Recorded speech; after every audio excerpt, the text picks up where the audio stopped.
आज की नशिस्त के हमारे मेहमान मेजर चौधरी मोहम्मद कमाल पाशा कंबोह साहब हैं। मैं पहले तो आसिम साहब का बहुत मशकूर हूँ।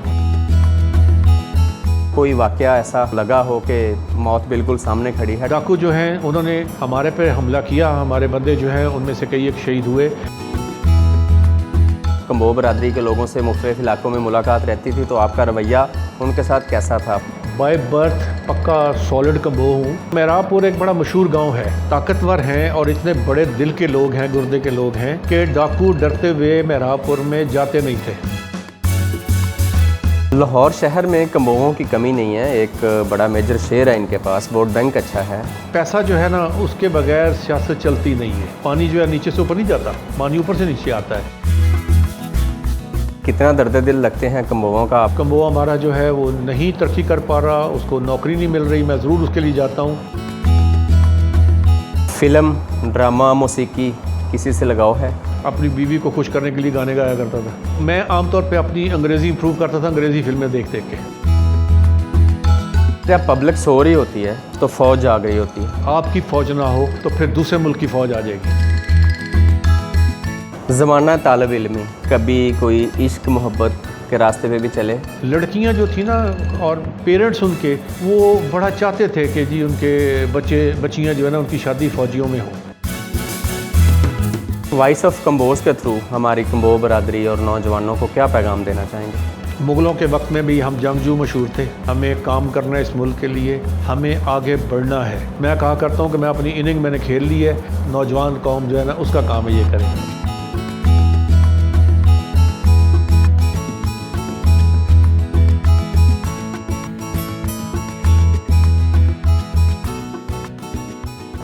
अस्सलाम वालेकुम नाजरीन, आप देख रहे हैं वॉइस ऑफ कंबोज और मैं हूं आसिम कंबोह। नाजरीन, आज की नशिस्त के हमारे मेहमान मेजर चौधरी मोहम्मद कमाल पाशा कंबोह साहब हैं। आप सिपा सलार रहे पाकिस्तान आर्मी में, आपने 1971 की जंग लड़ी, आपने सियाचिन के ऊपर जंग लड़ी और एक बड़ी कठिन सर्विस जो है वो वहाँ पे की। आप एडिशनल डायरेक्टर नायब रहे और इसके अलावा अल्लाह ताला की करम नवाज़ी से ज़िंदगी के 71 साल गुजार चुके हैं। बड़ा ममनून हूँ कि उन्होंने हमें टाइम दिया। हम उनसे बात करेंगे बरादरी के बारे में। बरादरी में उनकी माशाल्लाह पेनिट्रेशन भी बड़ी अच्छी है, इज़्ज़त आबरू से उनका नाम लिया जाता है। उम्मीद है कि इस इंटरव्यू के थ्रू उनसे बहुत कुछ सीखने को मिलेगा। हम उनसे पूछेंगे कि उन्होंने अपनी सर्विस के दौरान जो जंगें लड़ी, मतलब उसके वाक़यात कैसे थे, सर्विस कैसी गुज़री और कंबोह बरादरी के लिए कितना दर्द दिल लगते हैं। ये सारी गुफ्तगू आज हम उनसे करेंगे। अस्सलाम वालेकुम सर। जी वालेकुम सलाम। कैसे हैं सर आप? अल्हम्दुलिल्लाह, बहुत शुक्रिया आपका, बहुत मेहरबानी। Welcome sir. सर, आप हमारे नाजरीन को बताइएगा कि आपने माशाल्लाह पाक आर्मी में एक लंबी सर्विस रखी अपनी और उसके बाद आप एडिशनल डायरेक्टर के ओहदे पर फायज़ हुए नैब में, तो कुछ थोड़ा सा इंट्रोडक्शन उस हिस्ट्री का, उस आपकी सर्विस का। जी बिस्मिल्लाहिर्रहमानिर्रहीम। मैं पहले तो आसिम साहब का बहुत मशकूर हूँ कि आपने टाइम निकाला और मुझे इस चैनल पे बातचीत करने की इजाज़त दी और मौका मिला। इसके अलावा मैं चौधरी नदीम साहब का और चौधरी इफ्तार साहब का भी बहुत मशकूर हूँ कि जिन्होंने ये चैनल पैटर्नाइज़ किया। मैं एक चीज़ की माफ़ी चाहूँगा कि बहुत सारे लफ्ज़ मेरे जो होंगे ना उसमें अंग्रेज़ी अल्फाज शामिल होंगे, तो इसको माइंड ना कीजिएगा। जहाँ तक मेरी सर्विस का तल्लुक़ है, मैं पुराना गढ़ी शऊर जो किसी वक्त में शहूदी गढ़ी कहलाता था, मैं वहाँ की पैदाइश हूँ। मेरे वालिद साहब चौधरी अली मोहम्मद कंबोह नंबरदार थे, लेकिन इसके साथ साथ उन्होंने गवर्नर हाउस लाहौर में 10 साल नौकरी की, जो उनके आखिरी साल थे और आखिरी गवर्नर भी जो था वो ब्रिटिश गवर्नर था जिसके साथ उसकी नौकरी थी। जब भी गवर्नर का कैंप शिमला जाता था तो ये उससे पहले वहाँ चले जाते थे और तकरीबन साल में 7-8 महीने ये शिमला में गुजारते थे। ये कज़न थे चौधरी वहाबुद्दीन कंबोह, जिन्होंने पहली जो बड़ी जामे किस्म की हमारी तारीख़ कंबोहा है उनके और उनके साथ इनकी बड़ी गहरी दोस्ती भी थी। उनकी किताब को इन्होंने रीप्रिंट करवाया, उसके बाद जहाँ तक उसको संभाल सकते थे उसको संभाला। गढ़ी शो में हमारा ख़ानदान सारा आबाद रहा, मेरे भाई भी, बहनें भी, सब लोग वहीं, बाकी चचा और उनकी औलाद भी। मैं वहाँ कॉरपोरेशन के स्कूल से मैंने तालीम हासिल की, टाटों वाला स्कूल था, और वहीं से तालीम हासिल करने के बाद अपने बरादरी में से चंद शुरू के जो फ़ौज में आने वाले लोग थे, मैं भी फ़ौज में अपने शौक़ से चला गया। और बल्कि मैंने अपनी वालदा को, जब वालदा परेशान होती थी तो मैं कहा करता था कि आपके इतने बच्चे हैं अल्लाह ने दिए हुए, आप मुझे दिफाई फ़ंड में दे दें। और वो बेचारी परेशान होती थी। बहरहाल मेरी वह ज़िंदगी वहाँ से स्टार्ट हुई। मैंने 1971 जनवरी में फ़ौज ज्वाइन की, और उसके बाद नवंबर दिसंबर में मैं, जब हिंदुस्तान और पाकिस्तान की लड़ाई स्टार्ट हुई, तो मैं कसूर बॉर्डर पे तैनात हो गया, और मैंने 71 की जंग जो है कसूर बॉर्डर में लड़ी। वहाँ से जब जंग ख़त्म हुई है तो उसके बाद फिर मुख्तलिफ़ जगह पर पोस्टिंग्स होती रहीं। वहाँ से मैं कोहाड़ चला गया, कोहाड़ से मैं कश्मीर में गया। कश्मीर में मैंने 5 साल हिसास अदारा था उसकी कमांड की, और इंडिया में यानी जो मकबूजा कश्मीर है उसमें मैं ऑपरेशंस करता रहा। बॉर्डर भी क्रॉस करके कई दफ़ा चले जाना, बड़ी मतलब डिफ़िकल्ट, बहुत ही मतलब कठिन ज़िंदगी थी वहाँ। 5 साल के बाद वहाँ से मैं पेशावर चला गया, वहाँ मैं जमरोद में रहा। जमरोद में रहते हुए हमने वहाँ जो ट्राइबल एरिया था उसमें जॉब के सिलसिले में जाते रहे। फिर वहाँ से मैं सियालकोट आ गया। सियालकोट से निकलने के बाद मैं स्कर्दू में मेरी पोस्टिंग हो गई 83 में, और 83 से 85 तक मैं स्कर्दू में रहा। उन्हीं दिनों में 85 में इंडिया ने अपने जो कुछ लोग भेजे थे सियाचिन में, तो हम लोगों को वहीं से सियाचिन में भेज दिया गया उनको रोकने के लिए। जब वहाँ गए तो इलाका इतना मुश्किल था, -45 डिग्री तक टेम्परेचर होता था। हमारा वहाँ रहना इंतहाई यानी ये समझ लेना मुमकिन था, क्योंकि हमारे पास इक्विपमेंट भी नहीं था। कल वहाँ मैं ज़ख्मी हुआ तो इसलिए मुझे वहाँ से फ़ौरन नीचे लाया गया, और गिलगित में मुझे हॉस्पिटल में 3 महीने वहाँ मैं ज़ेर इलाज रहा। 85 में वहाँ से निकलने के बाद मुझे दोबारा इन्होंने एक आसान पोस्टिंग की, और मुझे एक पाकिस्तान का एक और हिसास इदारा था बहुत, जिसमें लोगों को पकड़ के जो लोग मुल्क के ख़िलाफ़ काम करते थे उनकी इंटरोगेशन की जाती थी, और ये आम लोगों को इस अदारे का नहीं पता। बहरहाल वहाँ मैंने फिर 5 साल लगाए, और 89 में फिर वहाँ से मैं कोयटा पहुँच गया। कोयटा में मैंने रहते हुए 1 साल, पूरा 1 साल फैमिली मेरी कोयटा में थी, और मैं पूरा 1 साल जो सिंध के जंगलात हैं उसमें डाकों की सरकोबी के लिए काम किया। वहाँ से निकला तो रेंजर्स में चला गया, फिर हैदराबाद में पोस्टिंग रही। हैदराबाद में मेरा एरिया जो था बहुत ज़्यादा था, कराची से लेके बावलपुर तक, और वहाँ भी काम करते रहे। 92-93 में मैं फिर वहाँ से लाहौर आ गया, और लाहौर में मैंने 2-3 हेडक्वार्टर्स में नौकरी की, और फिर फाइनली 98 के एंड पे मैं फ़ौज से रिटायर हुआ, और 99 में मुझे नैब में ले लिया गया। 99 से 2008 तक मैं नैब में रहा। फिर उसके बाद जब मेरी उम्र 60 साल हुई तो मुझे नैब से उन्होंने प्रमोट किया, तो एज एडिशनल डायरेक्टर मैं वहाँ से फारिग हो गया। वहाँ से निकलने के बाद फ़ौजी फर्टिलाइज़र में मैंने 4 साल लगाए, और उसके बाद मुझे कॉन्ट्रैक्ट पे दोबारा नैब ने वापस ले लिया। तो इस तरह से मेरी जो अस्करी और प्राइवेट ज़िंदगी है वो बड़े मुश्किल हालात में, और इसके अलावा ऐसे हालात में कि जिसमें मैं अपनी सारी ज़िंदगी समझता हूँ कि मैंने इस मुल्क के लिए काम किया, एक मुजाहिद के लिए, मुजाहिद के तौर पर, और अभी भी मैं मुजाहिद हूँ। मैं अपने आप को रिटायर नहीं समझता। सर, अभी आपने बताया कि डाकुओं से मुकाबला किया सिंध में आपने, कोई वाक़या ऐसा बयान करें कि जिसमें मतलब आपको लगा हो कि मौत बिल्कुल सामने खड़ी है, डाकुओं से मुकाबला करना आसान तो नहीं होता? नहीं जी, सिंपल सी बात है कि हम लोग जब गए थे सोना बिंडी एक गांव है, जंगल है जिसमें कई मील वो जंगल फैला गया है कि असल में हुआ ये था कि ज़ियाउल हक़ से पहले एक वक्त था कि यहाँ जब डकैती शुरू हुई थी तो उससे पहले वहाँ जो दरिया सिंध है उसका पानी गांव में आ जाता था, लोगों का रहना मुश्किल हो गया था। तो इसलिए फिर वहाँ ये ऑर्डर किया गया कि जहाज़ के ज़रिए कीकर का जो ना बीज यहाँ स्प्रे किया जाए। और वो जो कीकर के दरख्त थे वो इतने घने वहाँ पैदा हुए कि उसमें सूरज की रोशनी भी नहीं पहुँचती थी और डाकुओं ने उसी के अंदर अपनी आमाजगाहें बनाई हुई थी।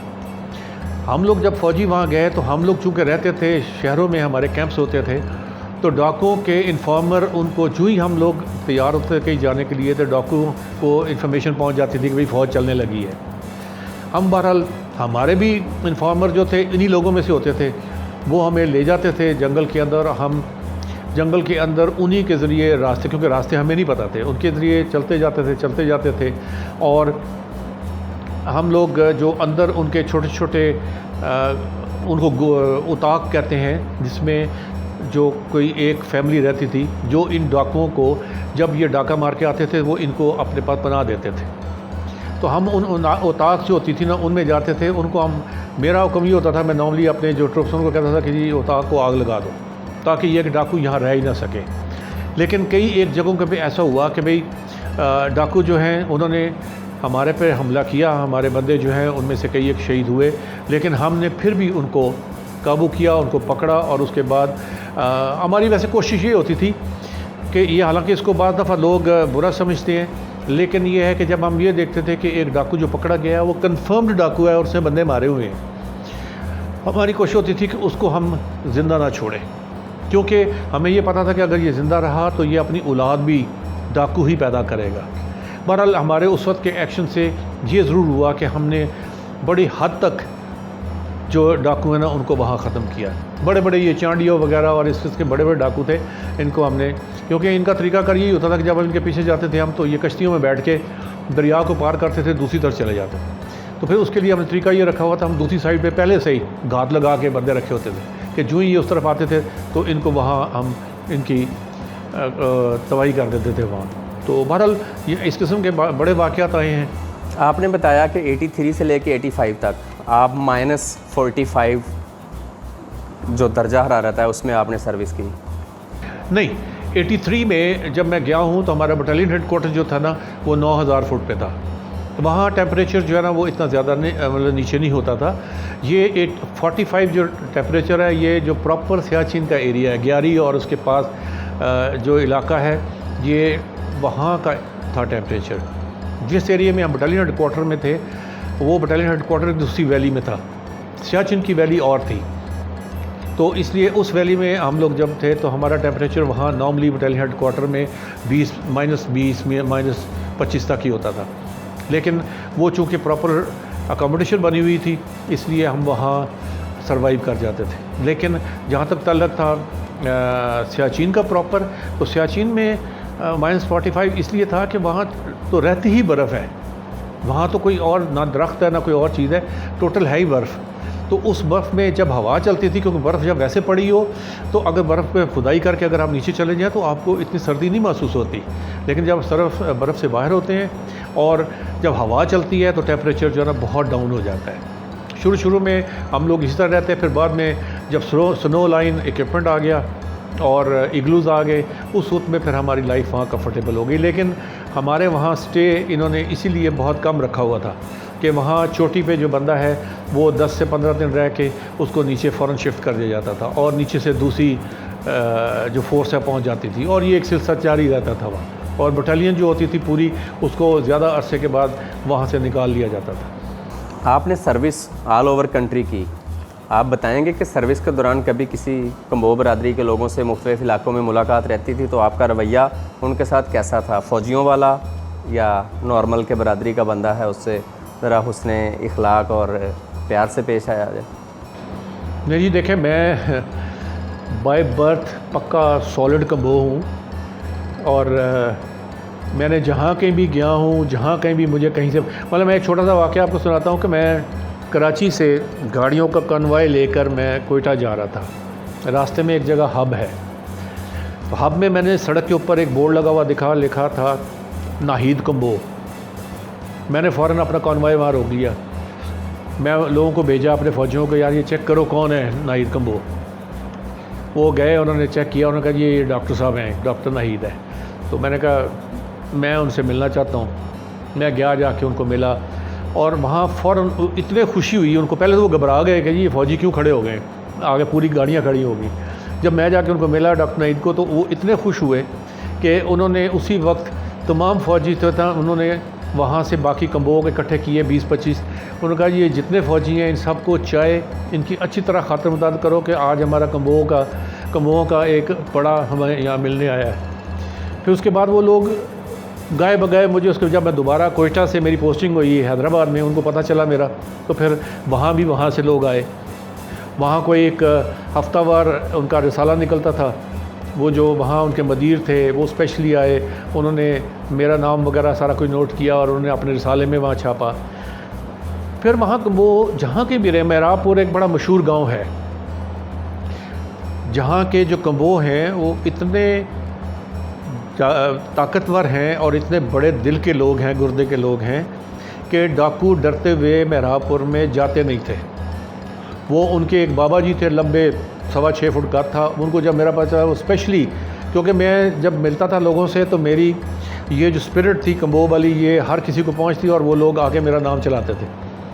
वो फ़ौरन वो बाबा जी बमा अपने 8-10 बंदे लेके मेहराबपुर से मुझे मिलने आ गए। अभी भी मेरा इस वक्त भी मेहराबपुर में जो उनकी आगे बहुत सारी औलाद उनके साथ रब्ता है। बदीन में हमारे कम्बो लोग थे, उनसे रब्ता था। और मैं अभी थोड़ी देर पहले भी ये बात कर रहा था कि बेशक ये एज ए कॉम्प्लीमेंट मुझसे बात की जाती थी। लोग मेरे मतलब ये कहते थे कि जी मेजर पाशा जो है ना, जो नॉन कम्बो है उसको हाथ नहीं मिलाता। और ये ऐसी बात कोई नहीं, लेकिन ये ज़रूर है कि मैं जहाँ कहीं भी मुझे कोई कम्बो नज़र आ जाता था या मुझे पता चलता था, मैं ज़रूर उसको मिलता था और मैं जहाँ कहीं उसकी जिस हद तक मदद कर सकता था मैं मदद करता था। कहीं नौकरी मेरा अल्लाह का शुक्र है, मैं गिनती करके नहीं बता सकता, लेकिन बहुत सारे लोग हैं जो कि मैंने अपनी इस सर्विस के दौरान में जहाँ कहीं भी कम्बो बच्चों को मैं कहीं नौकरी का हिस्सा कर सकता हूँ तो किया है। मैंने अपना फ़ंड बनाया हुआ है जिसमें मैं बच्चों को एजुकेशन, मेरे वालिद साहब भी ये करते थे, मैं ख़ुद भी वही कर रहा हूँ कि बच्चों को ख़ास तौर पे जो कम्बो जिनका मुझे पता चलता है उनको मैं उनकी एजुकेशन के लिए बाकायदा उनकी फ़ीस वगैरह पे करता हूँ और मैं चाहता हूँ कि भी वो बच्चे जो है तालीम हासिल करें।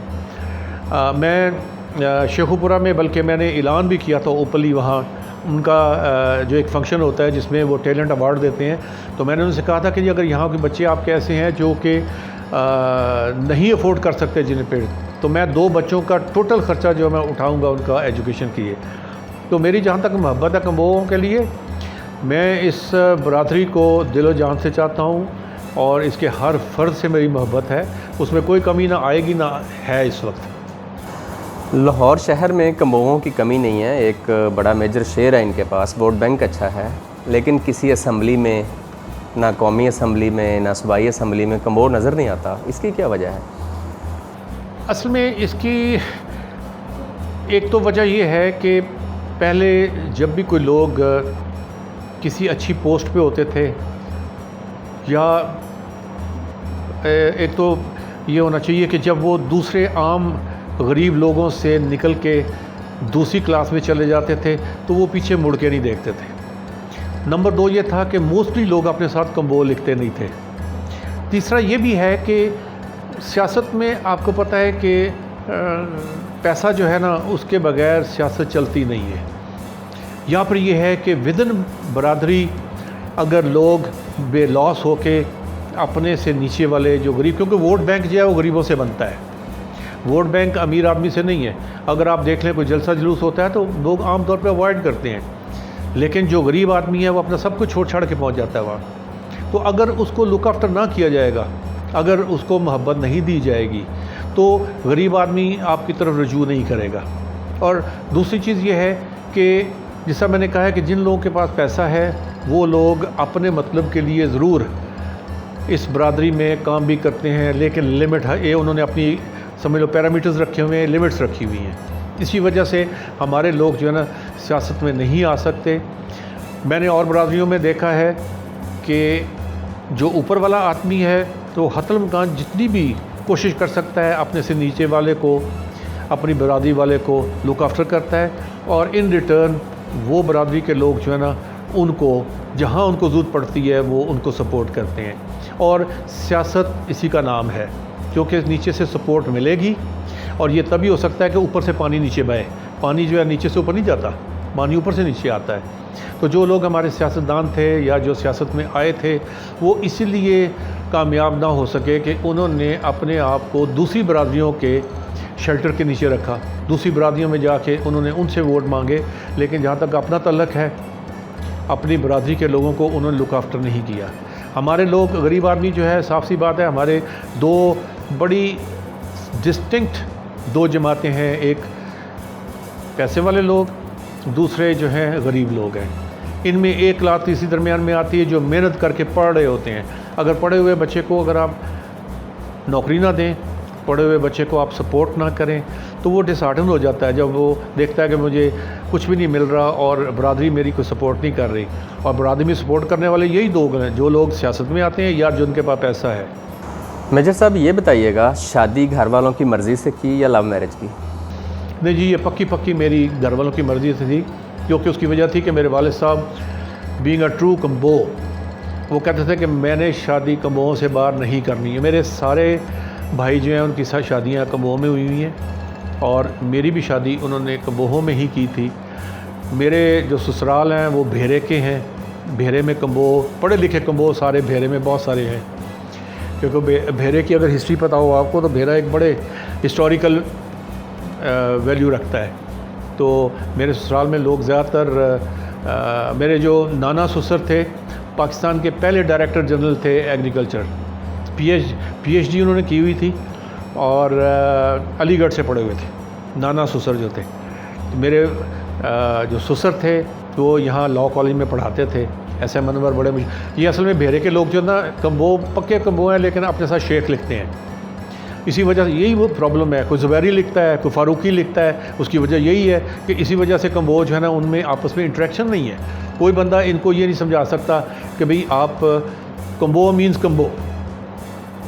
अब हिस्ट्री लोगों ने पढ़ी नहीं हुई, कुछ अपने आप को इंडिया से कहते हैं, कुछ कहते हैं हम ईरान से हैं, कुछ कहते हैं हम कंबोडिया से हैं।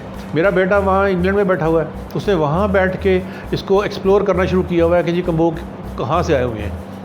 वो नेट के ऊपर लगा रहता है और मुझे भेजता है वहाँ से इंफॉर्मेशन कि जी फ़लाँ इंफॉर्मेशन जो है ना कम्बो के मतलब मुझे पता चली है, तो मैं ये आपको भेज रहा हूँ, पढ़ें। मेरे पास बाकायदा मेरे ऑफिस के अंदर मैंने अपनी हिस्ट्री जो है उसको शुरू किया हुआ है कि वो उनमें से किताबें वगैरह जो हैं उनको एक्सप्लोर करके उनमें निकाल के उनको मैं कोशिश कर रहा हूँ कंसोलिडेट करूँ उसको।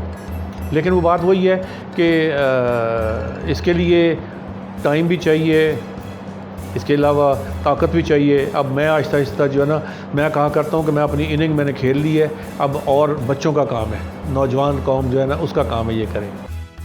आपने अभी फरमाया कि आप पक्के और सॉलिड कम्बो हैं, तो फरमाइएगा कितना दर्द दिल लगते हैं कम्बों का अपने दिल में, और कम्बों की प्रमोशन के लिए आपके एंड से जो काम चल रहे हैं उस पर ज़रा थोड़ी सी रोशनी डालिए। देखिए जी, मैं हाज़िर हूँ। मैं अपना पहले भी ज़िंदगी का जितना टाइम मुझे जहाँ के भी मिल सका, मैं सारा अपने तौर पे ही जहाँ तक कम्बों के लिए कर सकता था करता रहा। ये ज़रूर मुझे एक ड्रॉबैक रहा क्योंकि मैं सर्विस में था, लाहौर में बहुत कम रहा। सर्विस में रहते हुए जिन जगहों पे मैं रहा, वहाँ जहाँ कोई मुझे कोई कम्बो मिलता था, जिस हद तक भी मैं उसके लिए कोई मदद कर सकता वो करता रहा। यहाँ रह के मैंने आपको बताया कि मैं कोशिश कर रहा हूँ कि जो कोई गरीब कम्बो हमारा जो है वो नहीं तरक्की कर पा रहा, उसको नौकरी नहीं मिल रही, मैं ज़रूर उसके लिए जाता हूँ। और मेरा जहाँ तक दर्द का तल्लक है, मैं हर जगह हाज़िर हूँ। मैं एजाज चौधरी साहब को भी मैंने ख़ास तौर पे स्पेशली जाके मिला और उनसे मैंने कहा कि जहाँ जहाँ आपको मेरी ज़रूरत है मैं मौजूद हूँ। चौधरी इफ्तिखार साहब को भी मैंने बड़ी दफ़ा कहा कि मैं जब भी जहाँ के भी कोई मौका मिले, जहाँ कम्बों के लिए आप मेरी मदद चाहते हैं या मेरी कोई उस सिलसिले में सर्विसेज चाहते हैं, मैं मौजूद हूँ। तो इससे ज़्यादा और क्या है कि मैंने अपने घर के अंदर अपने बच्चा तक, यानी मेरे वालिद साहब ने जो मेरे लिए किया था, मैंने अपना बेटा भी बड़ा जो है वो कम्बों में उसकी शादी की है। चौधरी हसनात ने एक डायरेक्टरी बनाई थी और बड़ी कॉम्प्रिहेंसिव है, सॉलिड डायरेक्टरी है। उसमें मैं उस दिन देख रहा था कि मेरे ससुराल में से बहुत सारे लोग हैं, उनके वहाँ उनके फ़ोटोग्राफ्स भी हैं और उनके साथ उनके लिखा भी हुआ है कि वो कहाँ हैं, क्या कर रहे हैं। तो मेरे मामू जो थे, जैसा मैंने बताया, मामू ससुर जो थे वो ज़ियाउल हक साहब कम्युनिटी सेक्रेटरी थे और एक आउटस्टैंडिंग ऑफिसर थे पाकिस्तान आर्मी के। बड़े मतलब पक्का मारा था कि भाई ये हमारे ब्राइट स्टार हैं, लेकिन वो अनफॉर्चुनेटली जब एक्सीडेंट हुआ तो उनकी डेथ हो गई। अब हमारी फ़ौज में एक बंदा था, ब्रिगेडियर एडी कंबो लिखा करता था अपने साथ। एक वाहिद शख्स था जिसको हम देख के फ़ौरन, देखा ना, मैं आपसे मिसाल दी है हब की, कि मैंने जो ही लिखा हुआ देखा कंबो, मैं वहाँ पहुँच गया। गुजरात में मैंने वहाँ गया एक कोर्ट के अंदर, तो वहाँ मैंने लिखा हुआ देखा कंबो, मैं फ़ौरन वहाँ पहुँच गया। तो इसी तरह किसी को पता चला, अगर बंदा अपना नाम के साथ ये लिखे ही ना, जो हमारे में से लोग सियासत में जाना चाहते हैं, क्योंकि मुल्क में जो कामयाबी है या मुल्क के अंदर जो आप किसी के लिए कुछ कर सकते हैं, वो उसमें मुल्क और साथ उस मुल्क के रहने वाली आवाम, वो सियासत ही है। डॉक्टर ठीक है अपनी जगह काम कर रहा है, फ़ौजी अपनी जगह काम कर रहा है, लेकिन इनका स्कोप बड़ा लिमिटेड होता है। ले जो सियासतदान है उसका स्कोप बड़ा होता है, उसने मुल्क लेवल के ऊपर काम करने होता है। तो हमें हर हालत में अपनी बरादरी में से लोगों को आगे चलाना चाहिए, उनको कंपेल करना चाहिए कि वो सियासत में आएँ, और हमें उनको सपोर्ट करना चाहिए, हर जगह पे हर मौके पे सपोर्ट करना चाहिए। फ़िल्म, ड्रामा, मौसीकी किसी से लगाव है? मैं ये खुद कभी कभी जब मेरी आवाज़ अच्छी होती थी तो मैंने अपनी बीवी को खुश करने के लिए गाने गाया करता था। मुझे वैसे शौक़ बहुत था। मैं बचपन में, जैसे मैंने कहा ना कि मैं टाटो वाले स्कूल में पढ़ा हुआ था, मुझे कुछ पता नहीं था कि मैं फ़ौज क्या है, अंग्रेज़ी आती नहीं थी। हमें जो उस वक्त पढ़ाया जाता था उसमें छठी जमात में से आके अंग्रेज़ी शुरू होती थी। तो मैं आमतौर पे अपनी अंग्रेज़ी इंप्रूव करता था अंग्रेज़ी फ़िल्में देख देख के। सिनेमा में जाया करता था, अंग्रेज़ी फ़िल्में देखता था, और फिर उसके बाद उल्टी सीधी अंग्रेज़ी बोलनी करनी। किताबें पढ़ने का बहुत शौक़ था, उर्दू और इंग्लिश दोनों पढ़ता था। और इसके अलावा जहाँ तक गानों का ताल्लुक़ है, मैंने बहुत बड़ी, मेरे पास कलेक्शन होती थी गानों की, और मैं ज़रूर अपने फ़ारिग टाइम में गाने सुना करता था। कौन पसंद था, किसको सुनते थे?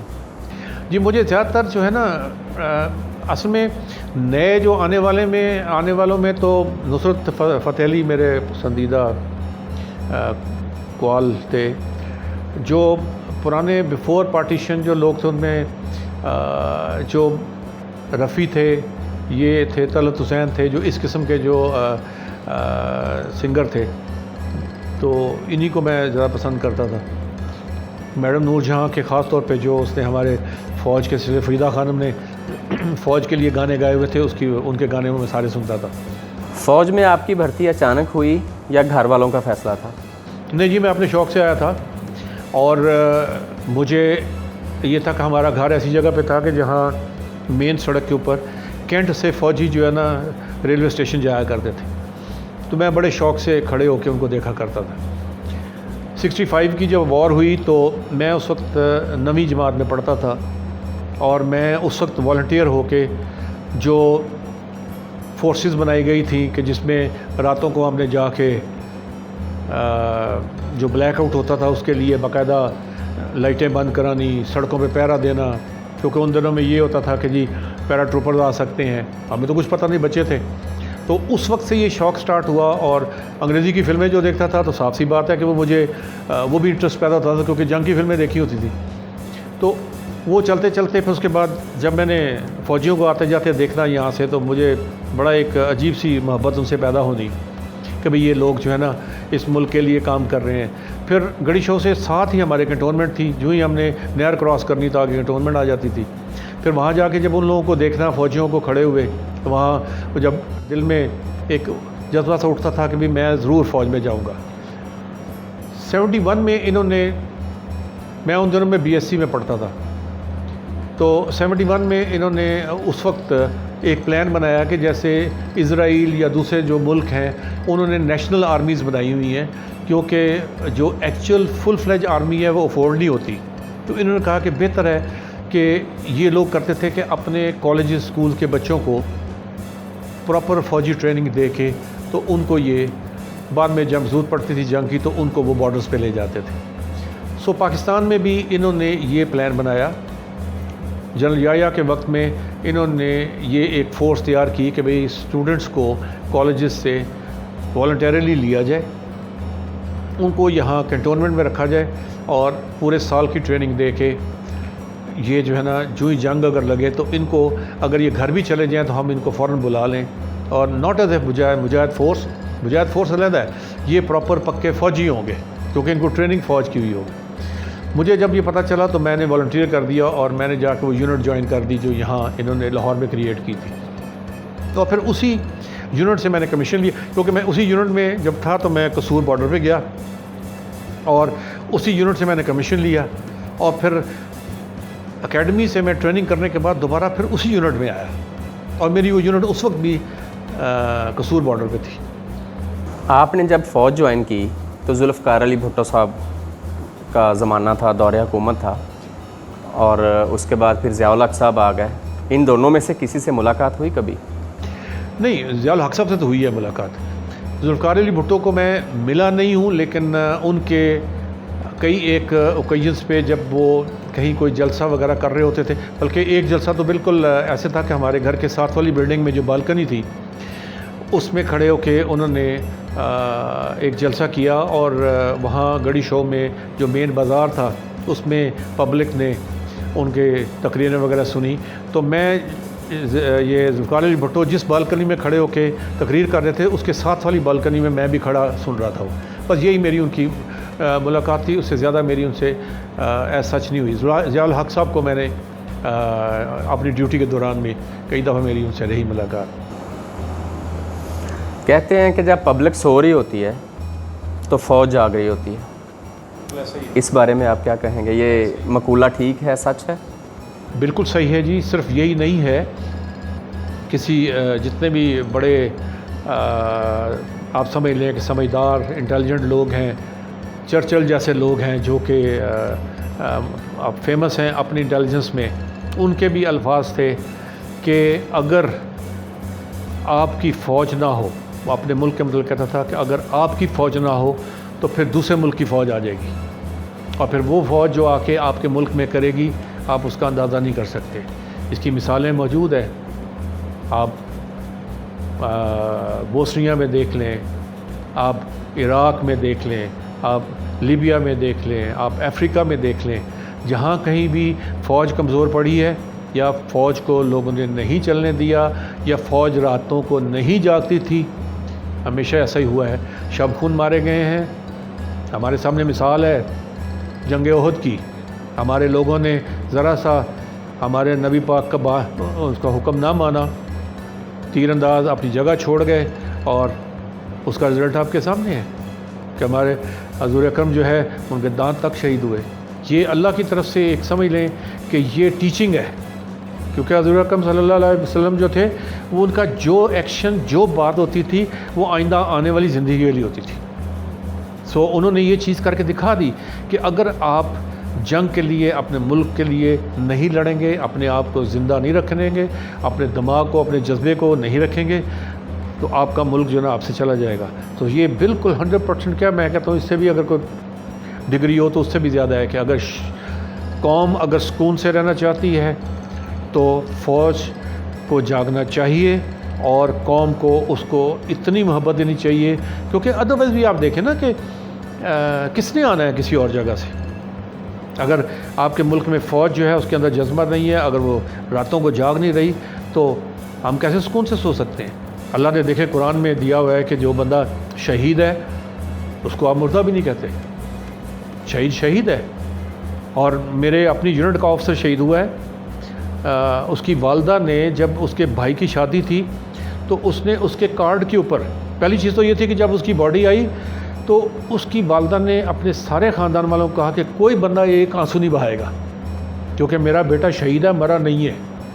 फिर उसके बाद जब उसने उसकी शादी अपने भाई की, उस ऑफिसर के भाई की शादी का कार्ड छपवाया तो उसने वो जवाब से मतला फरमाया होता ना RSVP, उसमें उसने अपने बेटे का नाम लिखवाया हुआ है। तो लोगों ने उसे पूछा कि इसको कौन जवाब देगा।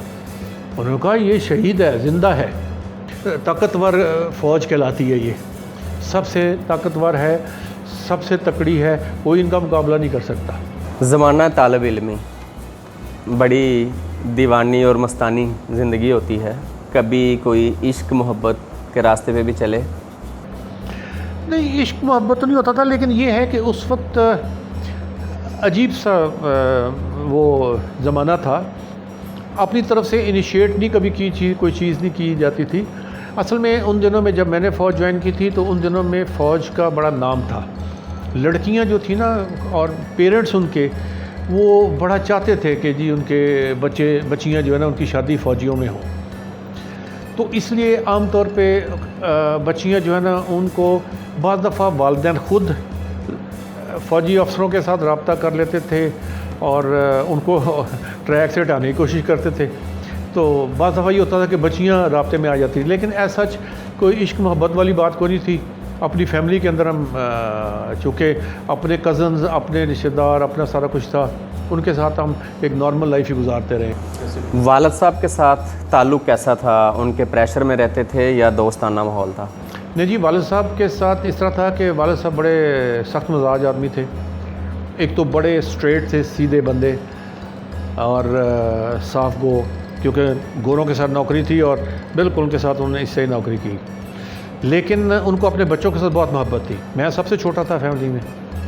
मुझे वो रात को मैं बाद दफ़ा नहीं सोता था तो मुझे अभी भी याद है कि वो मुझे अपने बेड पे ले जाते थे और रात को मुझे उन्होंने आयतुल कुर्सी मुझे कहना कि पढ़ो, और बहुत प्यार करते थे, बहुत। उन्होंने मुझे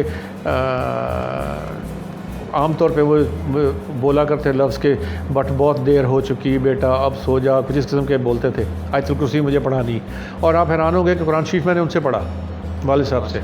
तो वो डिसिप्लिन, उन्होंने हर चीज़ जो ना अपने पैड पे लिखा होता, डू इट नाउ। उनके पैड होता था, उसके ऊपर लिखा होता डू इट नाउ। कोई काम जो था उसको डिले नहीं पसंद करते थे। और जिस तरह मैंने कहा कि बड़े ही साफ पोश आदमी थे, और जहाँ जहाँ मैंने नौकरी की है पहाड़ों पे वहाँ तक आए। मतलब मैं कश्मीर में था तो वहाँ आए, मैं लंडी कोतल में था वहाँ आए, सियालकोट में आए, बन्नू में आए, वो मतलब हर जगह पे मुझे मिलने आए हैं वो। सर, वॉइस ऑफ कंबोज के थ्रू हमारी कंबो बरादरी और नौजवानों को क्या पैगाम देना चाहेंगे? देखिए, कंबो को मैं सबसे बड़ी चीज़ तो ये है कि आप अपनी हिस्ट्री देख लें। कंबो मुग़लों के वक्त में भी हम जंगजू मशहूर थे, दूसरी साइड पे हमारा था, हम मेहनती लोग थे, कशक्तरी हमारा पेशा था, यानी हम काश्तकार थे। हमें अपने इन दोनों जो पेशे हैं इनको कायम रखना है। हमें जंगें भी लड़नी है कंबों ने, हमें काम करना है इस मुल्क के लिए, और इसके साथ साथ हमें आगे बढ़ना है। और वो हम इसी तरह बढ़ सकते हैं अगर हमें आपस में हमारा सलूक हो, एक दूसरे की हम मदद करें, और ख़ास तौर पे जिन लोगों में हमारे में लीडरशिप है उनको हम सपोर्ट करें, हर लिहाज से सपोर्ट करें, एंड वाइस वर्सा। यानी जो लीडर्स हैं उनको भी चाहिए कि जो लोग कमज़ोर पड़ते हैं उनको खींचें अपने साथ। सो मेरा ये सब के लिए यही पैगाम है कि अपने अंदर ये जज्बा पैदा करें, इनको खींचें, अपने साथ लें, मदद करें जहाँ कर सकते हैं। और हमारी कंबो बरादरी किसी से कम नहीं है।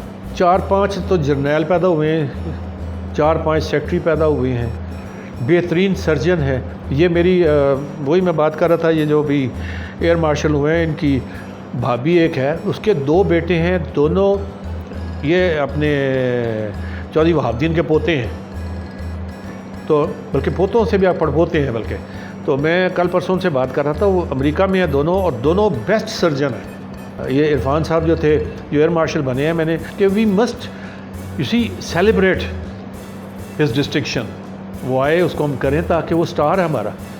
सिर्फ वही नहीं है बल्कि नीचे जो लोग हैं उन लोगों को भी हम इसी तरीके से, उनके अंदर कहीं कोई बंदा छोटा गरीब आदमी भी अगर कोई अच्छा काम कर लेता, अच्छा कारपेंटर है, अच्छा इलेक्ट्रीशियन है, क्यों ना करें उसके लिए, उसको हम उठाएं, उसको बताएं कि भाई तुम हमारे इस बरादरी की नाक हो। बहुत शुक्रिया सर। थैंक यू भाई जी, बहुत शुक्रिया। वैसे बहुत मेहरबानी है, आपने टाइम दिया, बल्कि आपकी बहुत मेहरबानी है कि क्योंकि ये बातें दिल में रह जाती हैं। साफ सी बात है कि सारी ज़िंदगी हमने अपना जो करना था कर लिया, हमें हर मौके पे, हर जगह पे, हर लम्हे इसको बरादरी को ले जाना, खींचना पड़ेगा, करना पड़ेगा। तो ख़ास तौर पे जो बंदे जो किसी को दे सकते हैं ज़रूर दें, और जो बंदा आपसे मांगता है हाथ, उसको हाथ दें। एक बंदा पॉलिटिक्स में जाता है, वो आपसे वोट मांगता है, क्यों नहीं? कंबोह बरादरी को डट के देना चाहिए वोट, इसकी क्या बात है? डट के जाके वहाँ उनको वोट दें और ओपनली कहें, बबांगे दोहल कहते हैं, बबांगे दोहल के कि जी हमारा कंबोह है। और सबसे बड़ी बात है, ईमानदार हैं हम। हमें कहना चाहिए कि हम नेक हैं, लेकिन हम एक हैं, हम ईमानदार हैं। हमारे लोग बहुत ईमानदार हैं। मैं आपको बता दूं, जहाँ कहीं भी हैं, बहुत ईमानदारी से उन्होंने काम किया है। उम्मीद है कि मेजर साहब की गुफ्तगू जो है आपको पसंद आई होगी और बहुत रहनुमाई मिली, बहुत कुछ सीखने को मिला। एक हौसला बढ़ा कि जिस रास्ते पे हम लोग निकले हैं, मंज़िल अभी दूर है, इस पे बहुत काम करना है और इंशाल्लाह अपनी बरादरी को आगे लेके जाना है। मुलाकात होगी अगले प्रोग्राम में, तब तक के लिए इजाज़त दीजिए। अस्सलाम वालेकुम।